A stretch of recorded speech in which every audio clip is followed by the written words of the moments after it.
Kusu family, it's your boy Eddie, the Pan-Africanist cook. I'm going to take a few minutes and give you some information and instruction on creating a healthy meal for yourself, for your family. When I set about planning for making these videos, my focus was food because I like to cook.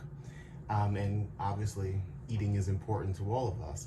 But when I was trying to come up with sort of the reason why and the angle and the approach that I was going to take for this particular series of videos, I thought back to that greeting that I used when I opened the video up, Wakusu. That's actually a word that New Africans have come up with, specifically Brother Ajay Taimba, who was our leader at the Harlem Liberation School. It's a reference to Brother Malcolm's admonition to Black people to wake up, clean up, and stand up. That was sort of appropriate and fitting for me for these videos because apart from it having sort of a generically African sounding cadence to it, which is important for us colonized people who were taken from and separated from our original languages, we cling to and we look for ways to connect, even ways that we have to create, as is our tradition. But more importantly, the words that Brother Malcolm was saying were specific to Black people and specific to our condition. And that's the spirit in which I want to present these videos to you. It's appropriate then that I'm going to start with the breakfast meal, which will cover the waking up. I'm going to show you my station in just a minute, but the second part of that, the cleanup part, he meant that in many ways, a lot of the metaphorical, but I'm going to be quite literal about that today, because as any good home cook or professional chef will tell you, you can't cook good food from a dirty workstation. So cleanliness and making sure that your station is clean. If I was going to give, a new cook or someone who's learning how to cook one piece of advice, the first piece of advice would be to make sure that your station is always very, very clean. And my sister Simone and my sister from another Mr. Sansare will especially appreciate that, because they are obsessive compulsive cleaners and they're always on me about keeping the kitchen clean when I cook, so shout out to them. And then importantly is the stand-up part of that expression. Food is quite obviously the way that we physically stand up. It provides us energy, we all know that. But in the case of Black people specifically, it's an important concept because we have been the victims of racist food oppression via the food insecurity that we see right now in cities like New York, Chicago, parts of Los Angeles, where you can go miles and miles and miles and beyond the transportation access of most poor, predominantly Black people before you can find fresh produce, which makes you rely on bodegas and convenience stores for prepackaged processed goods. So it's not surprising that in those neighborhoods we see things like obesity and diabetes and other sorts of food-related ailments affecting the population. And that circles all the way back to our ancestors through enslaved times, who were the victims of food oppression as well, being given the menial scraps while the slave masters literally ate high on the hog, leaving nothing of much nutritional value for our people. And figuring out how to prepare and present and add flavor to those items was sort of the genesis of what birthed the soul food traditions in Black America. I think that it's important nowadays in modernity to not lose that tradition, but to update it and make sure that when we are presenting food that's pretty and that's flavorful, it's also healthy, so that when we stand up, we can stay up.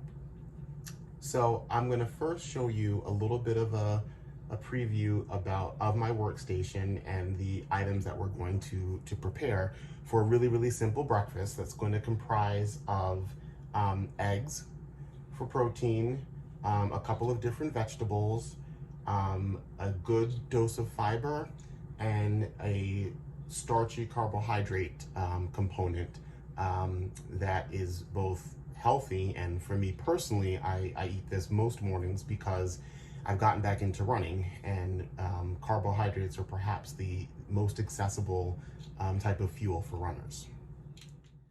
So here's my workstation.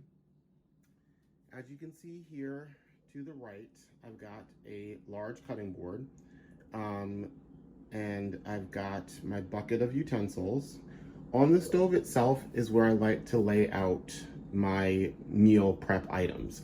I've done it a little bit more fancy just because I'm making this video for you, but I've got my cast iron skillet, which is sort of my go-to. It's probably the pan that I use more than any other. This particular one is a flat surface with a small lip, which makes it perfect for doing things like frying eggs. It's not good for sauteing, but it's excellent for cooking flat things like pancakes and eggs and stuff like that. I've got the two utensils, cooking utensils that I'll need, a spatula and then the large serving spoon. I've got my measuring cup, which I'll talk about why I need that in just a minute. I've got one egg. I'm only gonna have one egg this morning. Sometimes I have two. I've got two vegetables, onions and green peppers, which I've already sliced. I'm using those in slices, not diced for this particular meal. You'll notice that I've got the onions and the green peppers cut roughly the same size. There's two reasons for that. The first reason is so that they cook evenly, which is not actually as important as they make it sound on the Food Network, especially when you're dealing with items that cook at different speeds and are done at different temperatures. For example, onions take a lot longer to cook than green peppers, and depending on your taste, me for example, I prefer my green peppers to be a little bit undercooked and more crunchy. So the even cooking isn't the biggest reason. The biggest reason I do it this way is just because it's prettier at the end. Then I've got a bowl of rice that I made yesterday. I tend to make 2 cups of rice every couple of days, and I go through it. I use it for whatever meals I'm going to use, and then I replace it as needed. So I just made another batch of rice, and it's been sitting in the refrigerator overnight. This particular rice, I don't know if you can see, it's brown rice, and I have seasoned it simply with just some parsley, just an herbaceous rice. So I basically made the rice, and then when I was fluffing it out of the pot into the bowl, I added a handful of parsley, and that's it. And I always have brown rice. I never eat white rice. Over here is another one of my make-ahead items. This is a black bean spread. I'll do a separate video showing you how I made that. I think it's a really useful, super easy, and flexible type of a food item. It can be used in literally every single meal from breakfast to lunch to dinner. It can be used as a dip, it can be used as a sauce. In this case, I'm going to use it as a topping, and it's going to be the fiber component for my breakfast. Here is a handy little item. It is a universal pot top. It actually fits any standard pot. All of my cast iron skillets, for example, it fits on top of, and in particular this flat one, I use it because it's excellent for doing things like steaming spinach and other vegetables, and for cooking an over easy egg or a fried egg and not having to flip it, because when you put the top on it, you can steam the egg through so you can cook both sides at the same time. Over here is an important little station. This is the garbage station. So after I chopped the onions and took the ribs out of the green peppers and used the paper towel to wipe down whatever mess that I made, and then my leftovers that I'm not disposing of, I've got a Ziploc bag and I've got a piece of Tupperware that I can put trash away so that the cleanup after I'm done cooking is that much faster. So that's my workstation, and now I'm going to show you how I go through the process of actually composing the meal. There's actually very little cooking here. In fact, the only thing I have to really cook is that egg and those 2 little bits of vegetable. So let's take a look at how that happens. Now the first step is to get my pan up to temperature. When cooking an egg, you want to drop the egg onto as hot a surface as possible. You'll notice that I'm not going to use any butter or oil. That's because this is a cast iron skillet, which is sort of naturally non-stick, but also I have, as you can see, I have seasoned the pan. So that means that after I've washed it, I have scrubbed it down with a steel wool to clean it. I don't use soap on this pan. I never put soap on my cast iron cookware. And in fact, most of my pots, I don't use soap when I'm washing them. I use steel wool and a sponge, maybe some light soap if I really need to, but I always dry them on the stove. I'll turn the fire on and put the wet pan on the fire to dry it out, which also, of course, sterilizes the pan. In the case of cast iron, what I also do is I take a cooking oil, usually a canola. Every now and again I'll use olive oil, although it has a lower smoke point, so I try to use something like a canola or even a peanut oil to do the seasoning. And you just take a paper towel, I wipe the pan down with oil. I will sometimes use a very, very coarse salt in addition to the oil to further season it, and then just crank that fire up and let it go until the pan starts smoking. Once it starts smoking, take it off of the fire, wipe off any of the debris with a paper towel or a dish rag, and you're done. What that does is it locks that moisture, that oil into the pan, keeps the pan from rusting, because you don't want to leave a cast iron skillet wet when it's drying, and then gives you a nice, well-oiled non-stick surface and reduces the amount of oil overall you have to use in your cooking. So I'm going to go ahead and turn the fire on.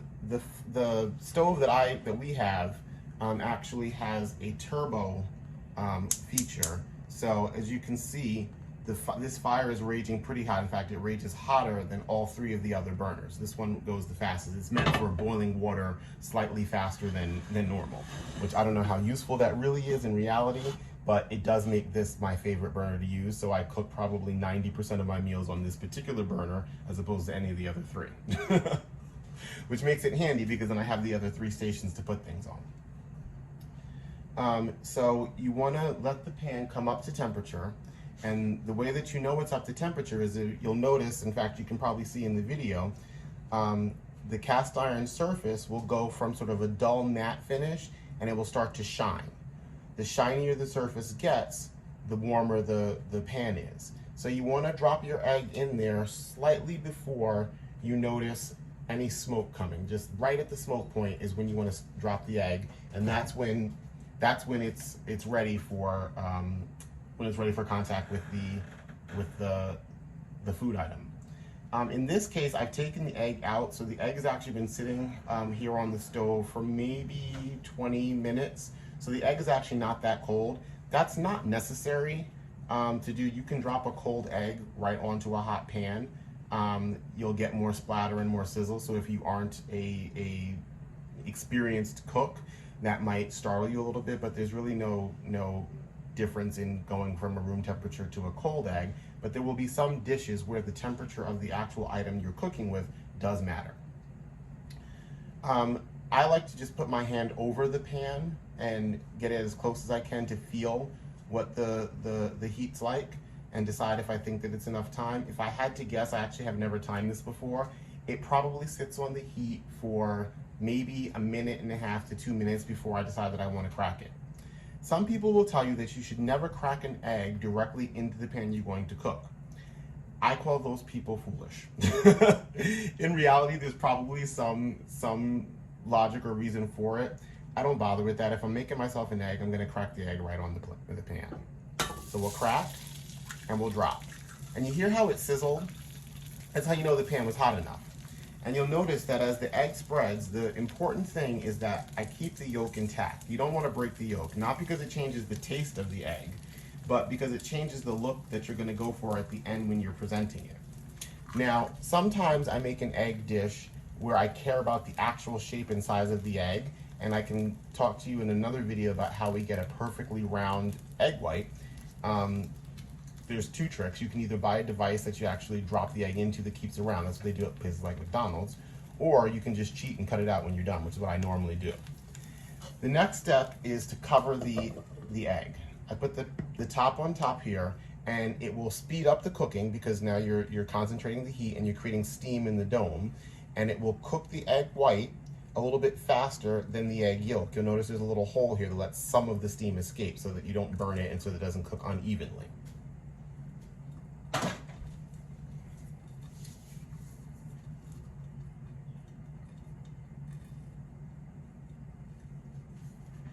What's interesting about cooking eggs is that there are lots of ways to season an egg.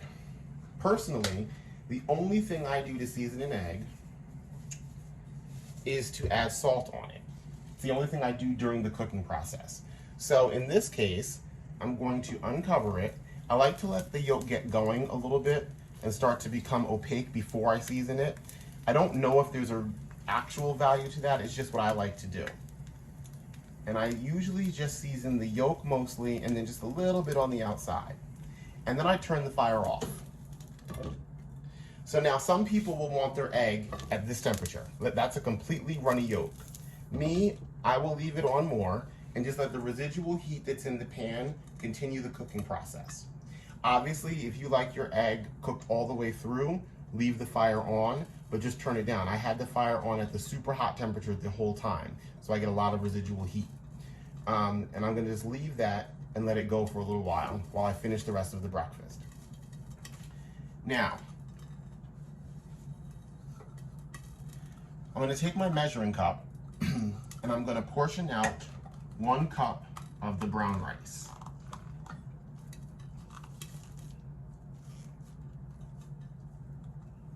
It's important to have clean hands because I want to pack that in pretty tightly. And because the rice was already cooked, all I'm going to do is throw it in the microwave.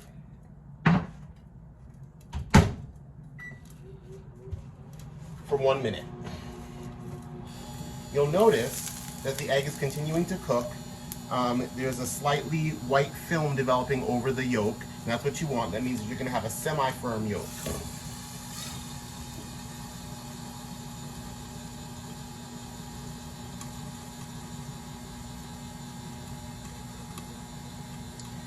Now at this stage, I'm going to drop in my onions.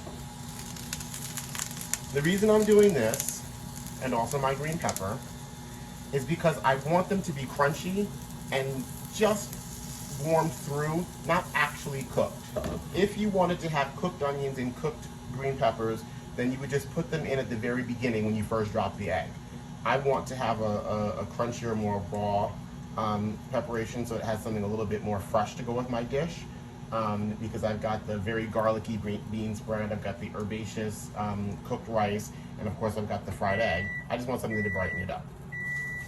I'm gonna let that sit for just a couple minutes on that. Again, I don't even have the fire on. It's just residual heat that we're dealing with at this juncture.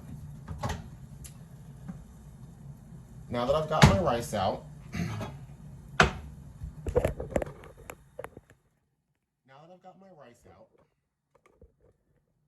I'm going to start to assemble the plating of my breakfast. So we'll move this out of the way, and I'm going to grab a plate.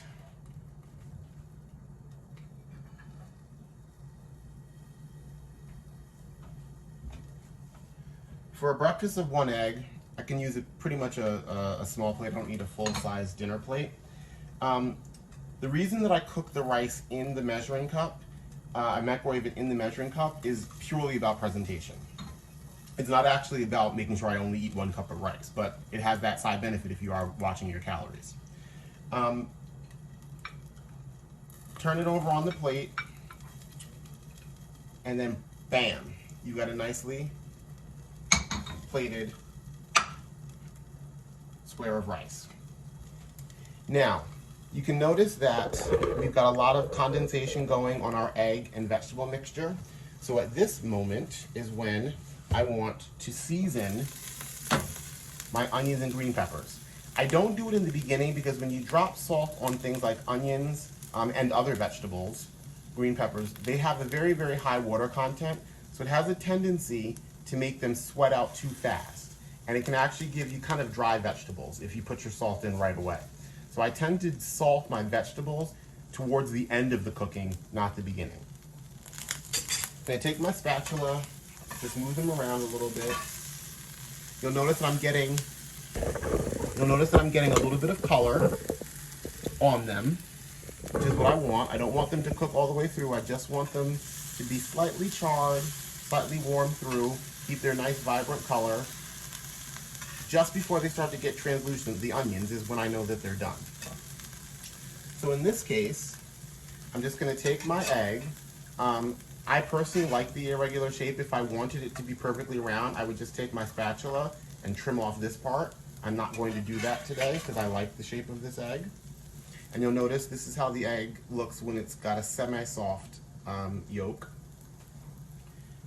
And I'll plate that egg right on top.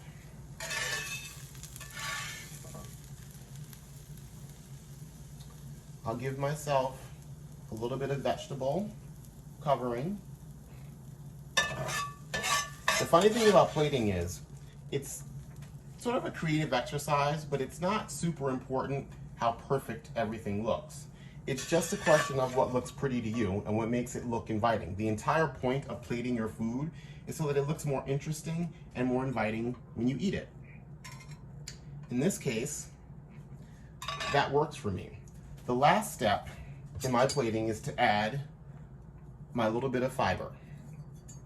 So I'm going to take roughly a scoop of this, and sometimes I will put it on top, but because I got a high tower, I used a pretty tall measuring cup to scoop out my rice. I'm actually going to just plate this on the side. You want to be careful not to touch too much of the plate so that you don't get marks on it. But if you do, you can always just take a hand towel or something and wipe it off. So in this case, I'll show you the plated meal. Here is the finished product. Simple, super fast, pretty.